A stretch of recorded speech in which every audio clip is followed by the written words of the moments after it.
The dad's gonna be going too far next year when he's. Merry Christmas.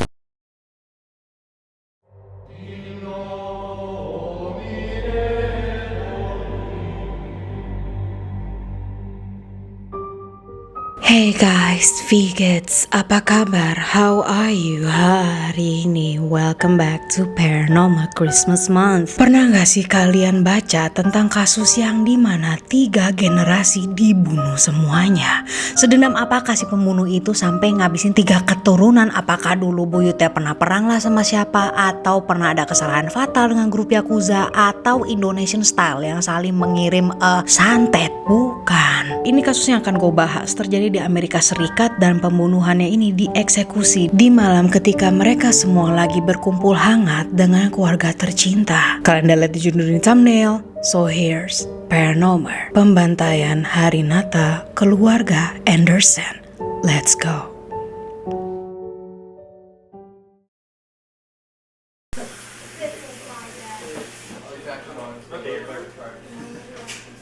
Sebelum gue lanjut, mohon maaf nih ya bagi kalian yang pendatang baru sama penonton lama mungkin nyadar kenapa gue deket banget sama lensa sekarang. Masalahnya gue pakai ring light sekarang. Soalnya lampu box gue itu lagi dipinjam. Kenapa mesti deket? Biar ring lightnya mencahayai the whole video. Tapi kalau gue di sini, oh my gosh, nggak kelihatan dong. So bear with me, mohon maaf kalau muka gue kedeketan. Yang penting kan agak enak gitu dilihatnya. Semoga enak dilihat. Kalau nggak enak dilihat ya udah puter aja videonya. Gak usah lihat muka gue, nggak apa-apa. Yeah, it don't matter. If you don't want to look at me, it's fine. Dengerin aja, okay? Like it's a podcast. So let's just get into it. Hari ini kita akan pergi ke Carnation di Washington, United States of America. Carnation ini tuh dekat Seattle, jadi dia tuh masih satu kota gitulah ibaratnya. Nah, Seattle itu rumahnya Christian Grey. Nggak penting. Yang penting watch time durasi video gue lama. Serius. Kita lagi ngebahas kasus asli. And by the way, ini beda sama 2 video gue yang sebelumnya di mana gue membahas kasus dari Reddit. Yang ini beneran legit, ada di Wikipedia. Gue juga ngetaruh artikelnya link in the description, alright? So anyways, di Carnation ini populasinya tuh dikit banget. I'm talking about 2.100 orang aja. Emang daerahnya tuh kecil gitu, agak country pula, dikelilingin hutan, terus sungai-sungai kan. Dan merupakan salah satu daerah di Washington yang baik untuk hari tua. Tapi gue jadi kurang setuju sih semenjak gue tahu kejadian di tahun 2007 lalu. Yes, ini kejadiannya was a long time ago. Tetapi ini adalah salah satu kasus brutal di Amerika Serikat.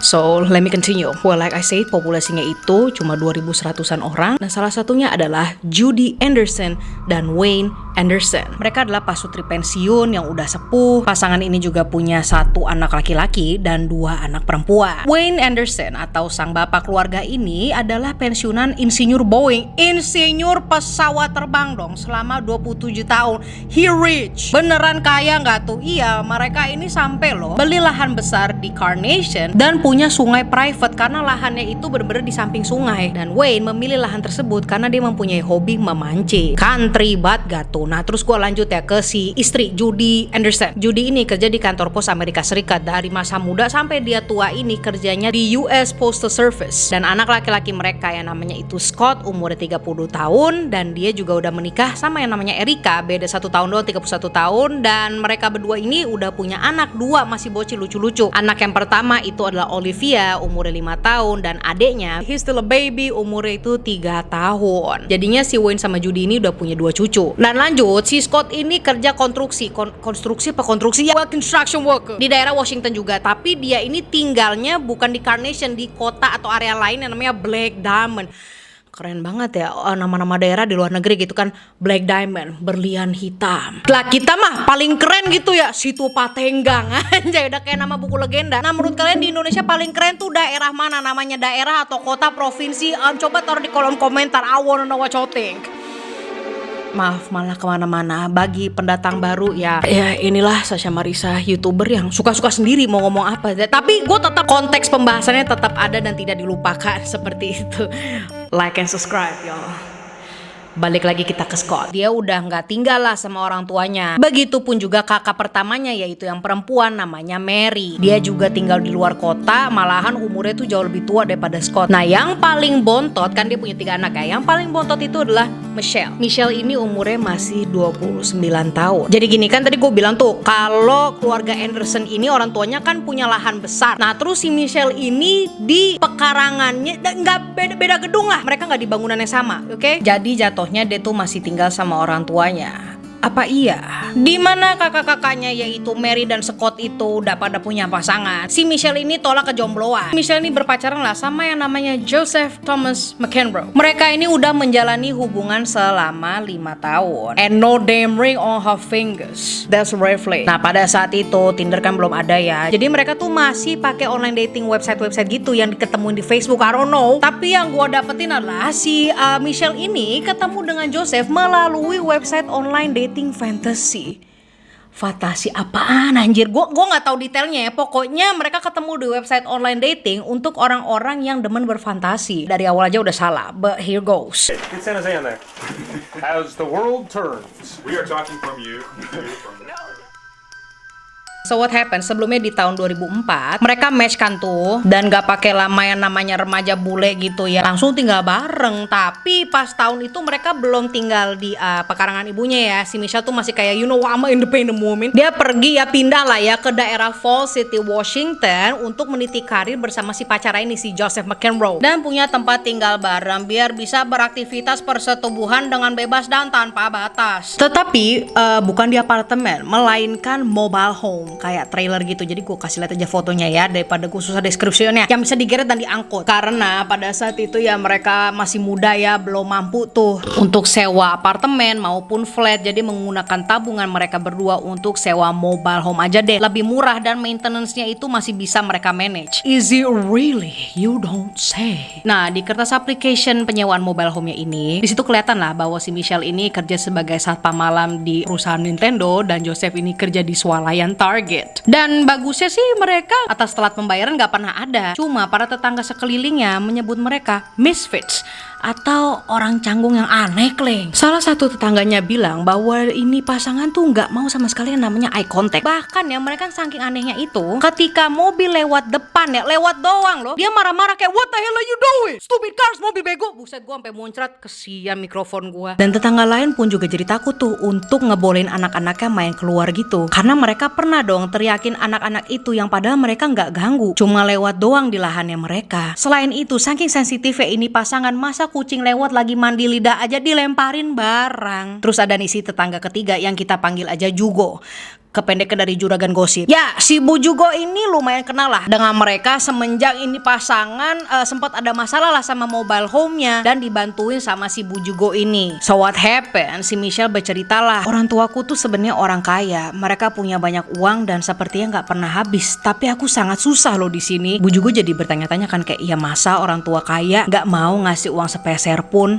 This is suspicious. Nah, ketika mereka lagi ngobrol, si Joseph tuh ada di mobile home itu. Tapi menurut Bu Jugo, si Joseph ini tuh ngintilin doang dari belakang dan gak ngomong apa-apa. Sekalinya dia mau ngomong atau mau nanya, malah si Michelle yang nanyain. Lu ngerti gak maksud gue? Model-model cowok lemah tapi bukan pasif. Gimana ya? Pasif kan bisa agresif. Ini mah cowok, apa sih deskripsi, cowok cipau. Lalu bayangin aja, gue yang bawel, laki gue pendiam tapi dia tetap maskulin. Udah malah kemana-mana. Nah iya, si Bu Jugo tuh juga merhatiin, oh si Joseph nih memang cowok lemah, atau mungkin ada kelainan ya, sampai butuh bantuannya Michelle untuk ngomong doang. Fast forward, ternyata Michelle ini jadi ketagihan lah curhat sama si Bu Jugo dan cerita lagi kalau dia adalah kambing hitam di keluarganya. Terus pakai bilang papaku tuh mukul aku, terus mamaku tuh nggak pernah peduliin aku. But then Bu Jugo tuh mau coba hitung 1 tambah 1 jadinya 7 karena dia sering ngelihat si Michelle ketika lagi ngerokok di luar mobile home-nya itu dan keluar kata-kata yes mom, yes mom. Lah yang berarti kan ibunya masih berusaha untuk kontak dia, katanya nggak peduli.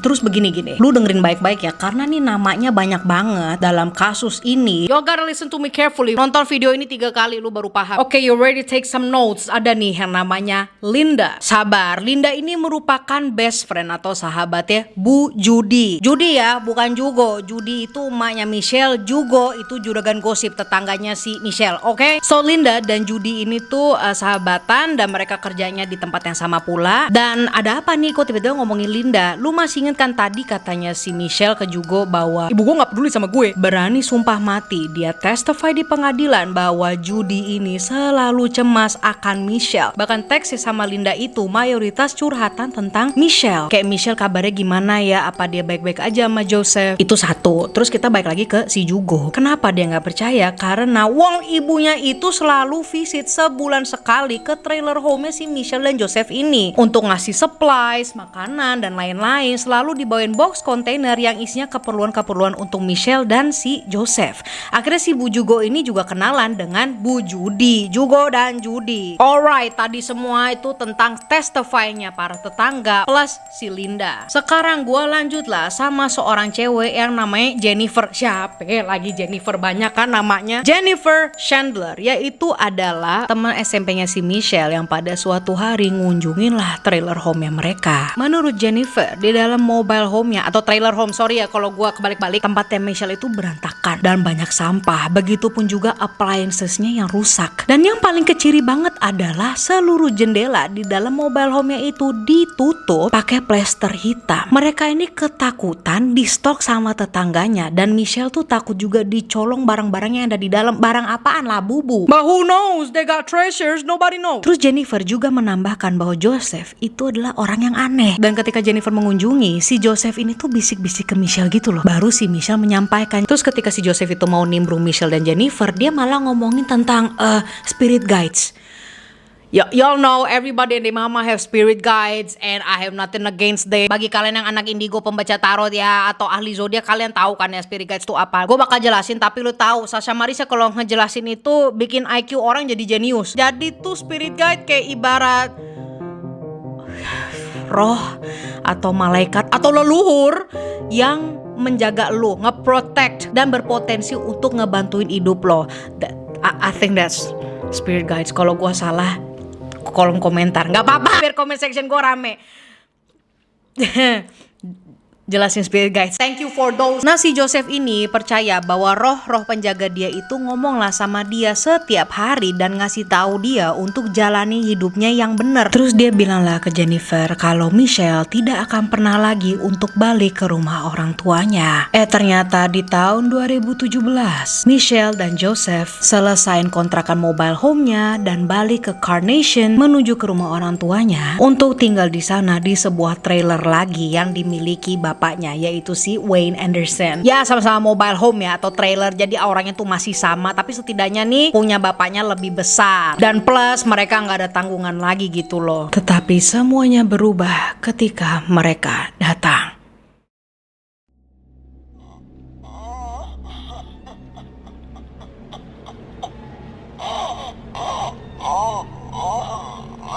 ...24 Desember 2007. Di malam sebelum Natal, keluarga Anderson sudah berencana lah untuk mengumpul bareng lah di rumah orang tuanya dan pada nginep di sana. Wayne dan Judy udah bersih-bersih rumah, terus masak-masak makanan yang disukain cucunya. It's a night before Christmas. Iya, jadi si Scott bersama si istrinya tuh Erica dan 2 anak bocilnya on the way deh tuh ke Carnation. Nah, di waktu yang bersamaan, si Michelle sama pacarnya kan tinggal di trailer situ, tapi dia pada saat itu nggak ngebantuin orang tuanya, jadi datangnya agak sorean lah. Tanpa pakai ketok-ketok, langsung deh tuh mereka masuk jam 4 sore. Dan Joseph ke ruang kumpul di belakang yang dimana Joseph melihat Judy sedang bungkusin kado-kado. Dan di depan si Michelle itu ketemu sama bapaknya. Memang kedengarannya seperti normal-normal aja. Tetapi di sini si Michelle telah membawa senjata revolver yang lagi dia todong ke muka bapaknya. Karena dia panik dan bergetar, begitupun juga Wayne sang bapak yang bingung dan mencoba untuk bicara pelan-pelan lah dengan Michelle. Michelle malah teriak histeris dan membuat Joseph yang di belakang itu kaget. Kenapa itu? Kenapa? Joseph larilah dari belakang dan menembak ke kepalanya Wayne.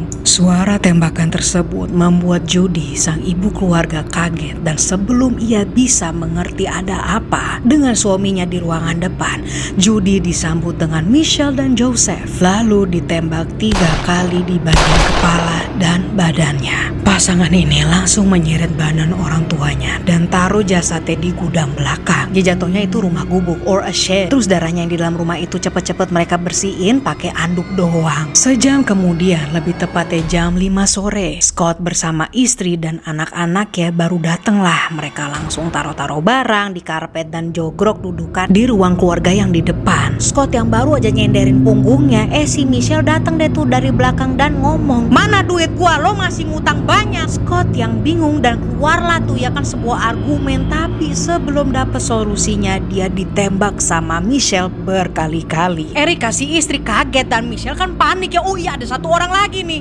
Malah ditembak ngasal. Lalu pelurunya si Michelle ini habis dan Erika sudah tertembak 3 kali. Tetapi dia masih hidup dong dan masih bisa bergerak sampai berhasil mengambil telepon genggam dan pencet 911 pada pukul 5.13.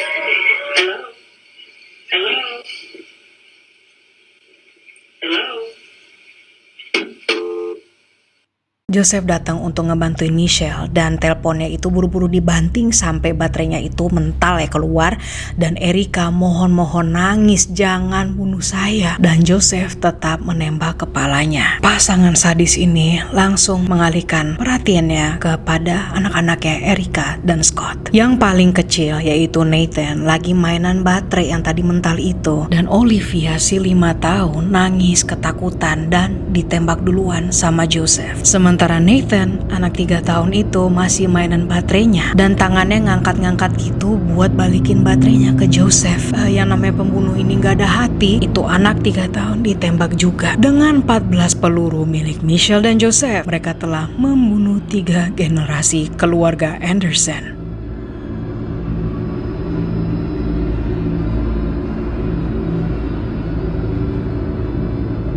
Fast forward, respons dari 911 yang tadi Erika sempat telepon, operatornya itu cemas karena dia beneran dengar ada suara teriakan yang dia kira jangan-jangan ada argumen yang berbahaya atau ada kemalingan. Jadinya si operator itu minta 2 polisi untuk ngecek ke kediamannya Anderson, takutnya ada apa-apa gitu kan. Dikarenakan si Michelle ini udah kalkulasi apa yang akan terjadi termasuk datangnya para polisi ini, Michelle udah ngegembok dong lahan besar properti milik keluarga Anderson ini. Apakah para polisi menyerah? Nyerahlah, apalagi itu Christmas, a night before Christmas. Mereka pengen cepet-cepet pulang. Ini beneran loh, gue gak bercandaan. Memang si polisi ini bener ngabarin ke police station dan bilang, "Gates locked in, we're going back boys. Pagar ditutup, kita balik ya." Setiap libur Natal, biasanya manusia seperti gua bakal ngeliburin diri sampai setidaknya 6 Januari cause that's my birthday. Balik ke kasus. Tapi kalau orang yang kerjanya US Postal Service itu telah kembali dibuka pada tanggal 26 Desember dan kantor sudah berekspektasi deh tuh untuk Judy Anderson kembali bekerja, namun ia tidak kelihatan sama sekali. Linda,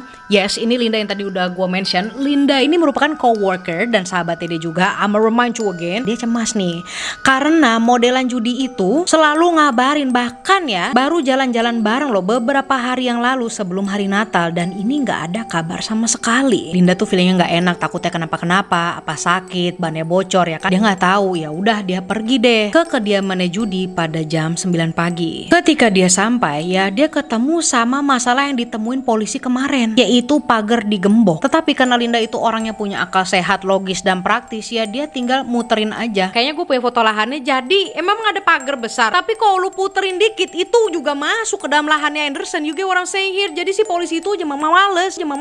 So she walk around the gate dan masuk deh. Tetapi ketika dia udah sampai depan teras rumahnya, diketok-ketok, gak ada yang jawab. Apakah mereka keluar kota? No. Kotanya mereka ya di sini. Coba gue jegrekin nih pintunya ya kan.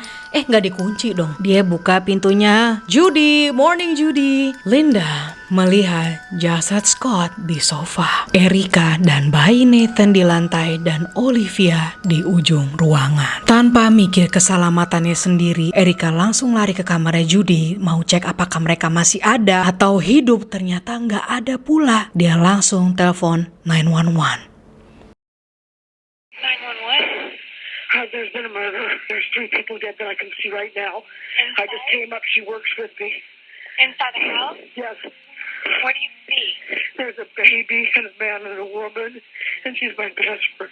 Di telepon 911 itu, Linda juga sempat infoin bahwa Michelle adalah anak perempuan mereka dan tinggal di trailer lahan itu juga. Dan Linda ini bilang lah bahwa Michelle sering komplain juga dengan isu-isu uang gitu deh ke ibunya, yang jadi dia tuh dari awal udah curiga sama Michelle ini. Polisi datang jam 9:30 pagi dan mereka hanya menemukan jasad Scott, Erica bersama dua anak ya kan di ruang depan tuh. Judy dan Wayne belum ditemukan. Polisi keliling lagi deh tuh ya kan satu pekarangan besar dan masuk ke sebuah shed atau kayak gudang gubuk gitu. Disitulah jasad Judy dan Wayne Anderson ditemukan di belakang rak alat-alat tanaman. Sekarang di manakah Michelle dan Joseph? Sekitaran jam makan siang, pasangan dajal ini datang kembali pakai mobil pickup hitam gitu. And at that time, pekarangan mereka itu udah dipenuhin sama polisi dan beberapa media liputan. Apa yang lu rasain coba ketika banyak polisi? Ya amit-amit ya, polisi datang ke rumah orang tua lu. Apakah lu shock, ketakutan, stres?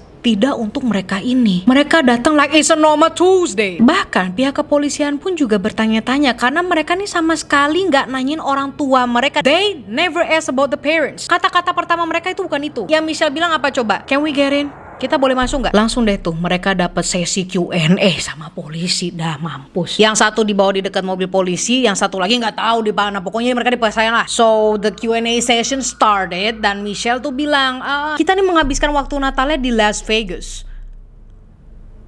What are you doing? Ya kita nih ke Las Vegas untuk Natalan dan menikah dong katanya orang kaya. Ini belum kelar nih ceritanya si Michelle juga bilang kayak gini. Tetapi ketika mereka jalan-jalan di Las Vegas, mereka saling hilang di jalanan dan memutuskan ya udah deh kita ketemuan di restoran ini, habis itu kita pulang, gak jadi nikah. Hah? Situ bikin cerita apa? Bikin TikTok? Cepet bener. Lalu pertanyaan kedua dari polisi adalah, apakah kamu tahu mengapa kami polisi itu datang ke kediaman orang tua kamu? Michelle gak jawab atas pertanyaan ini, tapi malah nangis kejer. Detektif masuk dan nanya, kenapa kamu sangat membutuhkan untuk membunuh seluruh keluargamu? Michelle capek karena keluarganya itu terus menginjak-injak dia. Menurut Michelle, kakaknya itu si Scott ngutang $40,000 dan belum diganti-ganti. Dan orang tuanya itu mulai menagih uang sewa trailer ke Michelle dan Joseph yang padahal mereka udah berkecukupan. Dia kayak sakit hati gitu, orang tua gue kok sejahat itu ya sama anak sendiri, yang padahal anaknya itu masih struggling, masih susah. Dan terus kenapa mereka membunuh ponakannya? Ya dia mikir takutnya si Olivia dan Nathan menjadi trauma seumur hidup. Dan menurut Michelle, dengan membunuh mereka ini, mereka akan lebih tenang. Dan dalam 2 jam Q&A session itu di lahan Anderson, semuanya terungkap. Gak perlu lagi tuh ya proses ke ruangan interogasi lagi pada hari itu, karena dia juga mengaku ya bahwa Michelle dan Joseph lah yang telah merencanakan pembunuhan ini dan udah direncanain selama 2 minggu. Dan plus kalau senjata yang mereka pakai itu dibuang ke sungai Stillaguamish. Pada 28 Desember 2007, Michelle dan Joseph ditangkap atas 6 pembunuhan berencana. Michelle request minta hukuman yang paling berat, yaitu adalah dihukum mati, but then orang-orang di pengadilan lain, no you gon' suffer. Fast forward, ini tahun 2015, yes ini tuh prosesnya panjang ya. Di tahun 2015 mereka berdua trial bareng-bareng untuk pertama kalinya, karena semenjak mereka ditangkap tuh di tahun 2007 mereka belum saling lihat sama sekali. So anyways, di tanggal 25 Desember 2015, Christmas loh, hari Natal, si Joseph duduk di depan duluan dan pakai drama dong. Lo masih ingat kan kalau si Joseph itu orangnya nggak bisa ngomong dan selalu minta bantuan si Michelle untuk menyampaikan lagi. Ya kan dia kan cowok cipau gitu ya. Jadinya dia tuh pakai medikasi antidepresan gitu. Nah karena dia sama Michelle udah dipisahin lama bertahun-tahun, mau nggak mau dia mesti ngomong kan sendiri. Tapi ya dia masih kesusahan begitu. Abis itu pakai ketawa dong. Ketawa pas ngejelasin dia membunuh anak-anak kecil itu. Terus Joseph menangis ketika mengingat muka Judy sebelum ditembak di mukanya. So I went and moved Judy first. I put a bag over it because I couldn't look at her because to see the emptiness, well, she should be.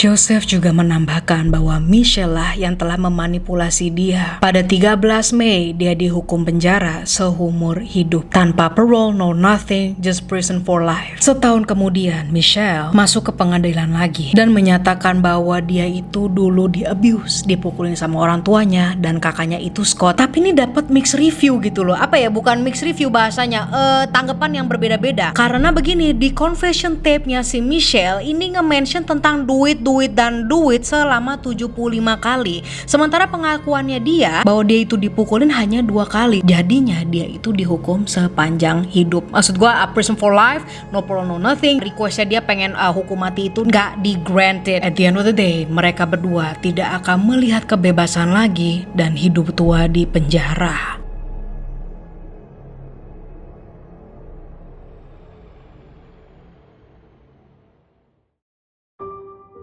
Itulah kasus pembunuhan massal di malam Natal keluarga Anderson. Ibunya udah siapin makanan, ya kan, bungkusin kado. Tetapi mereka semua gak ada yang tahu akan kejadian seperti itu. Bagi kalian yang masih punya keluarga, cherish them. Saka-saka selek gue sama keluarga gue, palingan gue ngerokok. Ya gak gitu sih, bercanda.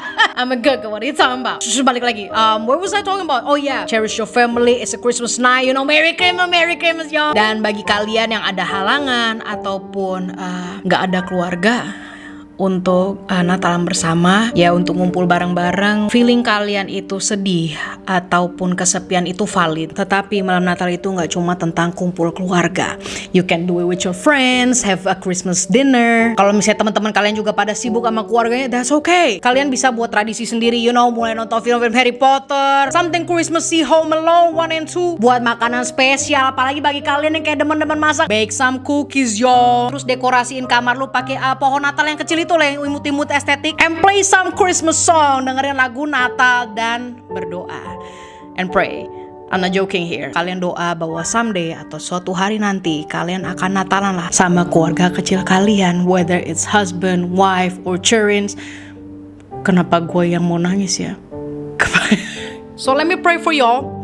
Bagi my subscribers family atau yang bukan subscribers family, gue juga yang lagi nonton video ini dan pengen Natalan lah tapi gak punya teman atau keluarga yang bisa, you know, having a Christmas night, Christmas time together. I pray to God, someday, suatu hari nanti kalian akan ngerasain bagaimana Christmas night dengan keluarga kecil kalian. Dan bagi kalian yang gak mau menikah, that is okay. You will find a Christmas joy. Mungkin aja nanti kalian traveling ke luar negeri. I pray for you walaupun kalian masih alone right now. I pray for you if you're still alone right now, you will feel joy. And sooner or later, kalian akan mendapatkan kehangatan dari yang lainnya juga. Semoga pada suatu hari nanti atau mungkin tahun depan, gak ada yang tahu, kalian akan ngerasain Christmas vibes somewhere else di tempat yang kalian pengenin. Amen for that. Let's go, guys. Well, I guess this is it, guys. Merry Christmas, Merry Christmas. Please.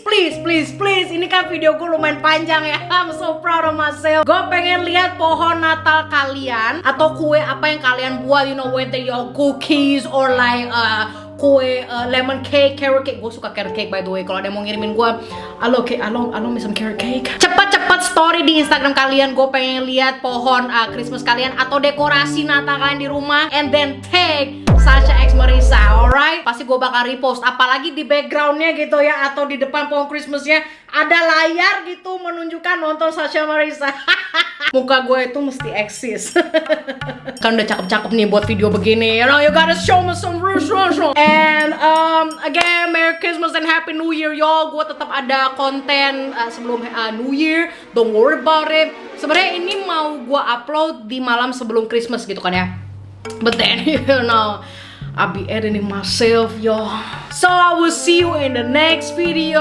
Don't forget to like, subscribe, follow guys Instagram. Dan again, tag Sasha X Marissa, gue pasti bakal repost. And I love you guys.